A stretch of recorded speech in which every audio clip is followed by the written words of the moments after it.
Is it finally time for some change in the D-backs dugout, and who's to blame for the loss and the sweep in St. Louis? It's the Inquisition episode right now on the T-backs podcast. Perdomo makes the play. And a high fly ball. No doubt about this. Home run Marte.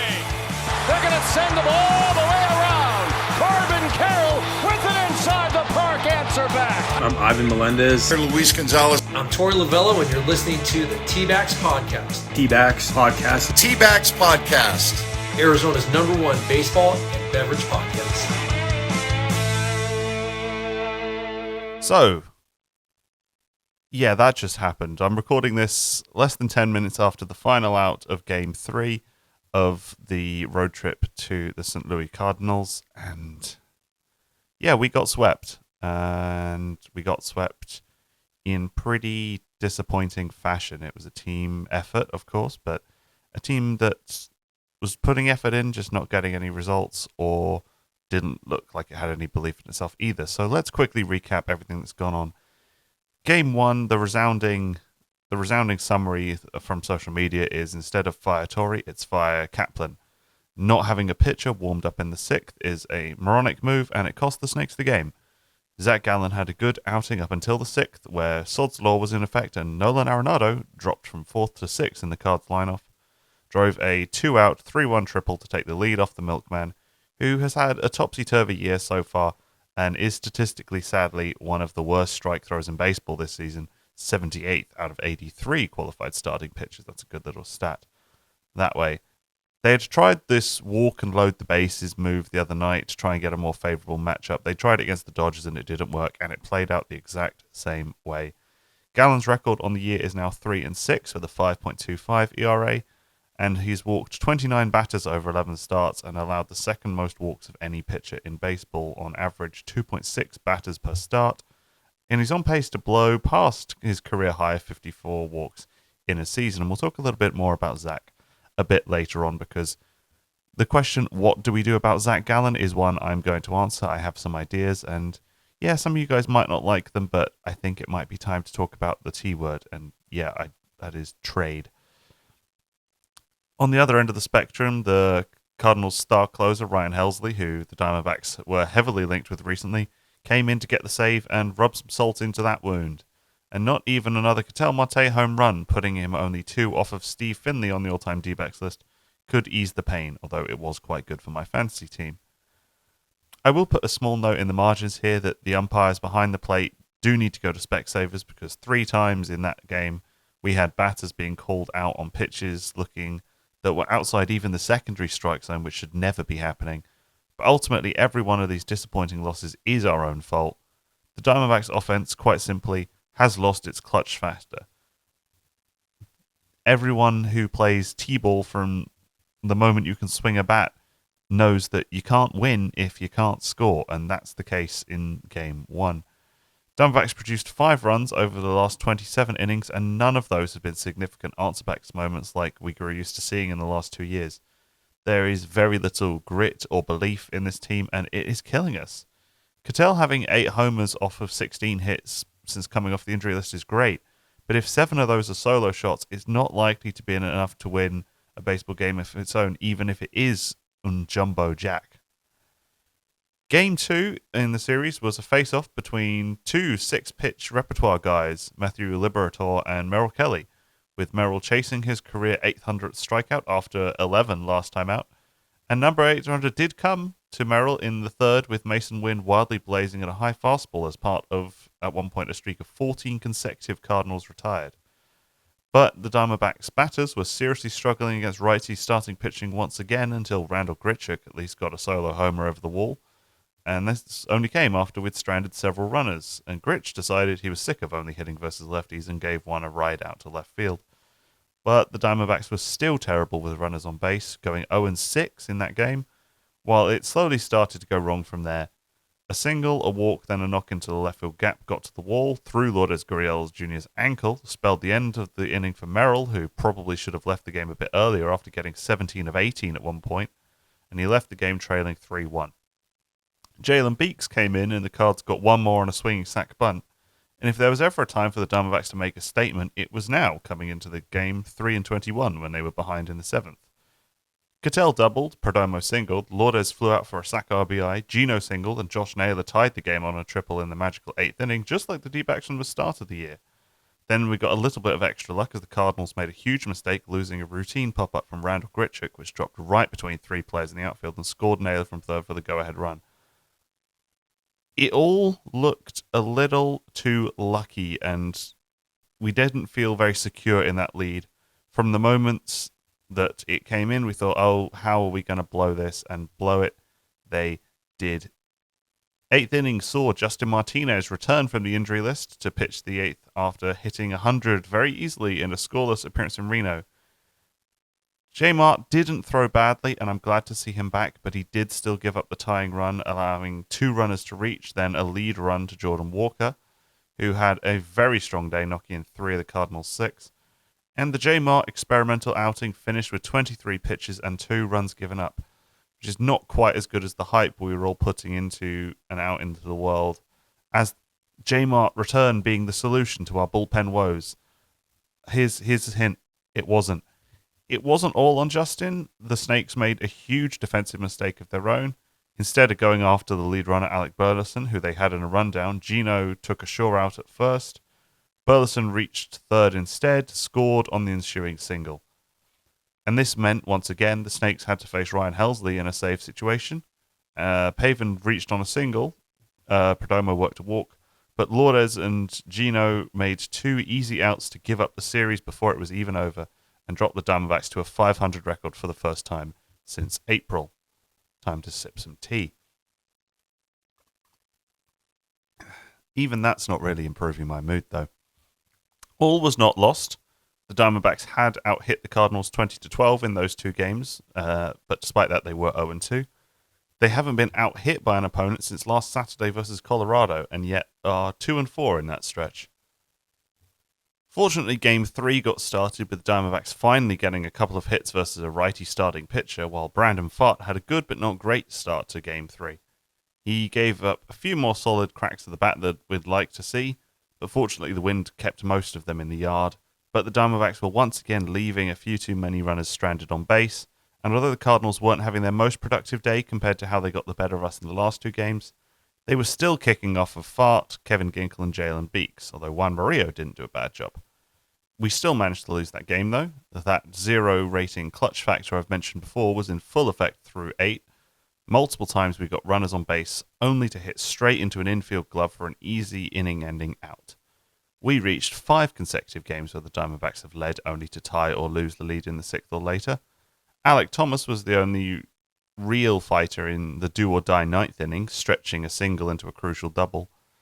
But you lot know I like Corbin Carroll a lot, but at the same time, 0-5 as the leadoff hitter, top of the order in a must-win game is so poor for somebody we were saying could get MVP shouts. The way I've seen this team described is soft. And I think that's probably right. It doesn't really matter how good the vibes are in the clubhouse. If you have so many good players like Geraldo Perdomo topping the shortstop rankings, Ketel Marte, Corbin Carroll all having good seasons, then it's pretty inexcusable that we aren't finding ways to manage those bats, find ways to make them more effective, and ultimately to win baseball games. Despite out-hitting the Cardinals in every game, we have no way of getting runners home of our own merit. In this series, we've profited off some good luck calls and some bad fielding, some clutch, solo homers in places, but at no point were we looking like, we actually posed a threat to the Cardinals. We'd get guys on base and then immediately ground out in the weakest possible way. Now, headed into the series against the Pirates and the Nationals, you would expect the Diamondbacks to at least collect a few wins in that time, hope for a series win, maybe 2. But we're expecting and we're hoping all year, and that's not been realized out on the diamond. I'm at the point now where I'm this close, and this is a podcast, so you can't see me, but it's very close to full-on crashing out with how this team is managing to not win games. So, let's take a breath. Let's sip some tea. What do? Well, do you remember a few months back, we floated a Zach Gallen trade on this show just as a possibility of here's an asset who's underperforming for the most part. Diamondbacks have a history of trading star players in the last year of their team control contracts to try and maximize either the future building, like with what happened with Paul Goldschmidt, he was traded away for a handful of prospects, or like Jun Segura, when he left, recently announced his retirement, he was part of the Ketel Marte trade. Dalton Varsho, we got Gabby Moreno and Lourdes Gurriel Jr. in return for him. I think something like that needs to start being considered for how we're going to use Zach Gallen. I'm no longer going to say we need a closer, because what's the point in getting a closer if we can't get ourselves in the lead going into the ninth inning to begin with? What we do need is some better bats right now. And I'm well aware that going and getting a mercenary 1 year, trading away a big asset for 1 year of a bat is a risk, but I think it's a risk that we have to consider taking at some point. Now, Pavin and Randall didn't have themselves a bad series and definitely aren't having bad years either, but we're not seeing the best of them either, and a lot of other spots are locked in for the year. So maybe a better DH platoon is the move for the Diamondbacks right now. Ivan Herrera has been so much more impressive as the DH for the Cardinals in the series. When he comes up, the DH in their order, you know he's a threat. That's consistent. He's not obviously putting up like Shohei Ohtani numbers or Aaron Judge numbers, but he's out there and you go, oh, okay, this is something we need to be worried about at the plate. I don't think Pavin or Randall they don't really have that aura about them, where a pitcher's going to be like, oh, it's the DH. I really need to be careful about how I pitch these guys. That's not been the case for Pavin or Randall. That's the standard we should be looking for in a DH. Now, Zach Gallen, as much as I love him, has lost a bit of his sheen lately. He's throwing good, but not great, only in the times where he's not throwing absolute garbage. But he still holds a decent amount of trade value ahead of the deadline, I would say. Now, the rumors this week have been that a lot of teams are circling Paul Skeens. And if they get him, Pittsburgh are going to want a pitcher, and boom, we have a pitcher we're willing to trade. I think we go get somebody like O'Neal Cruz out in center field. I'm aware that might be a bit of a stretch given how much value Cruz might command versus Gallen in his current state right now. But one, Diamondbacks pitchers, the moment we trade them, always look incredible. Slade Cicconi's doing his best Corbin Burns impression at the moment out in Cleveland as part of the Josh Naylor trade. But two, we're desperate, and I'm just throwing in a little bit of wishful thinking here. O'Neal Cruz out in center field has so much more power pop than Alek Thomas does, and he does seem to get better pitches to work with from what I'm seeing on MLB Network right now. The alternative would be that the Pirates end up keeping Paul Skeens, and there are a few teams who want an ace pitcher. If they don't get Paul Skeens, they're going to start window shopping elsewhere, and the Dodgers are one of them. I don't think too many people would say no to Zach Gallen going out and Andy Parhez and a couple solid prospects coming through the door. I am mainly focusing on center fielders who could provide a bit more impressive of a bat.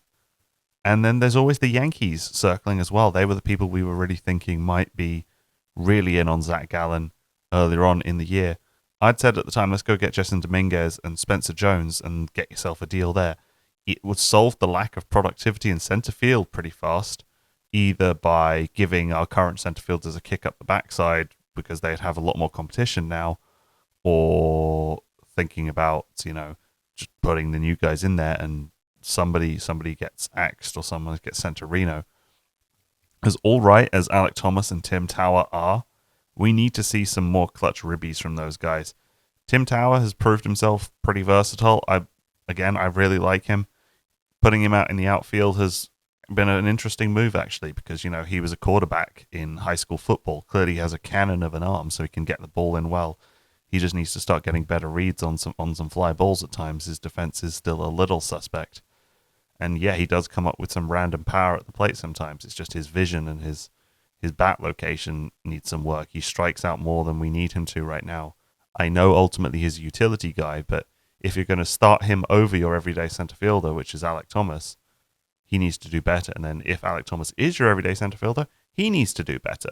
as much as I liked the hustle to stretch that single into a double today, that's not enough to keep you in the lineup. He's on 1 home run for the year versus plenty of other teams where they've got double-figure home runs from every single one of their outfielders. Now, we have Corbin and we have Lourdes, and I don't think either of those guys are likely to be dropped on a regular basis from the lineup anytime soon.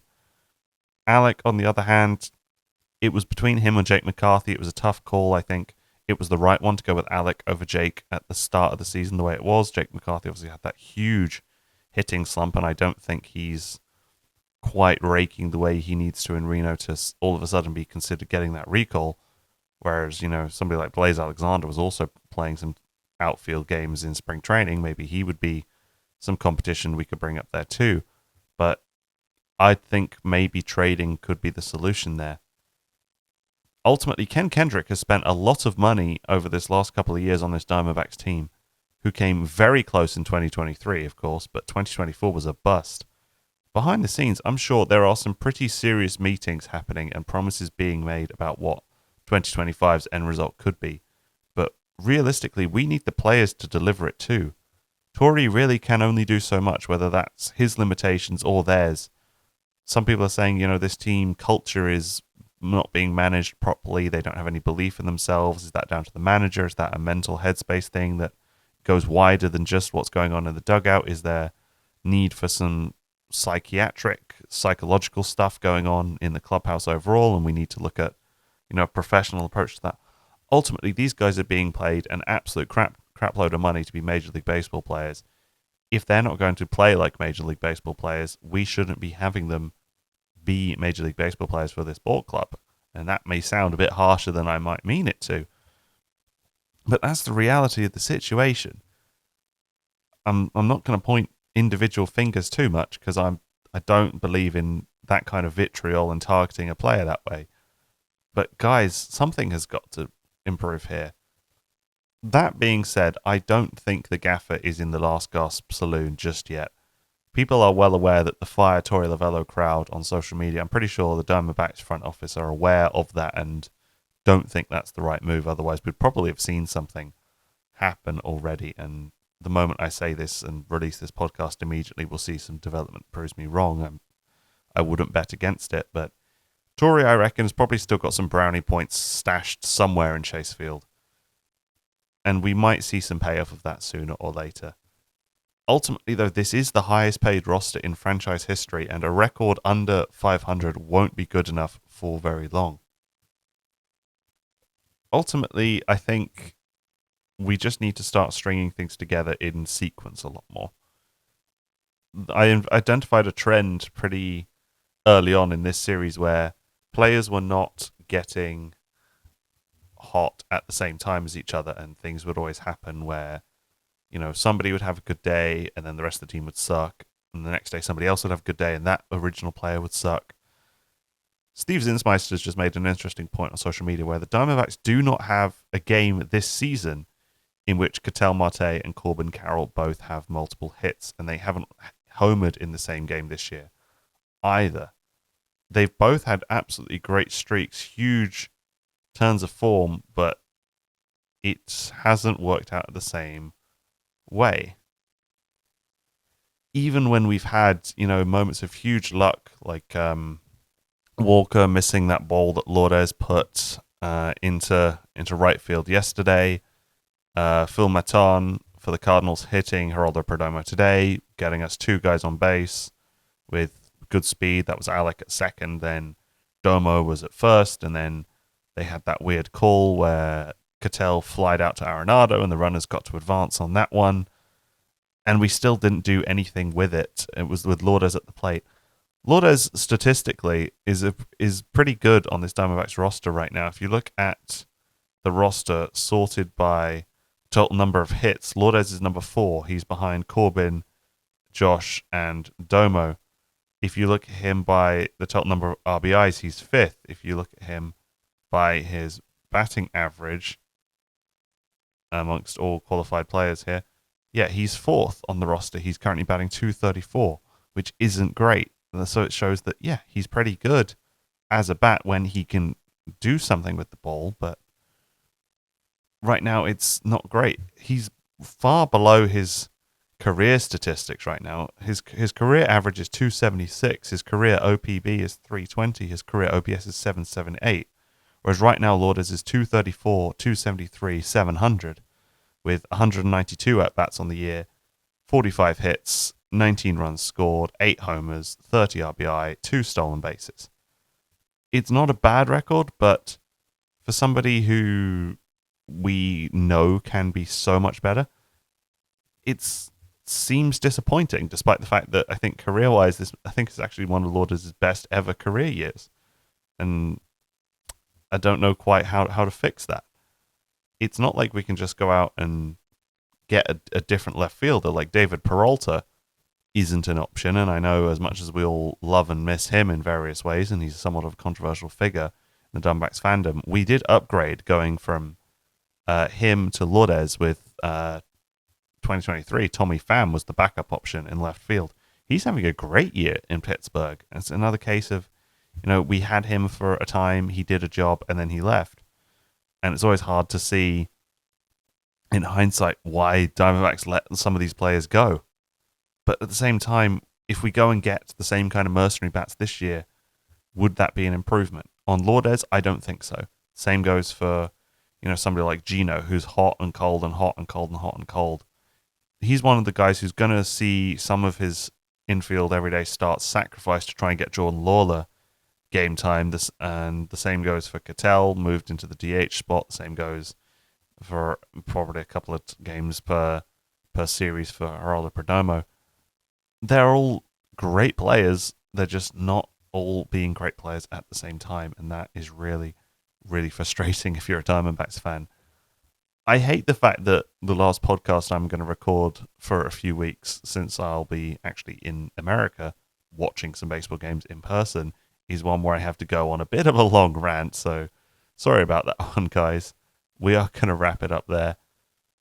Speaking of America, however, that's thanks to our friends of the podcast over at the Home Run Travel Company. So if you're one of my listeners in the UK and you fancy coming to see some baseball for yourself, checking out some of the best, hottest warm weather ballparks in the world, then Home Run Travel is your one-stop shop to go get yourself a vacation, all-inclusive packages, baseball, food, beer, if you're into that sort of thing. All in one place. Go check out Home Run Travel Company right now. Thank you very much for listening. Please make sure that you like, subscribe, follow, hit the heart button, the bell icon for notifications, all of that crap. Wherever it is that you're watching / listening, I have been your host at GB Diamondback on X, formerly known as Twitter. We are at T-Backs Podcast on most social media platforms and at T-Backs on TikTok, where you can see my life as a British baseball fan in little short bite-sized clippets. So make sure you go follow us over there as well. Thank you very much for listening, and we'll see you on the next episode. Bye.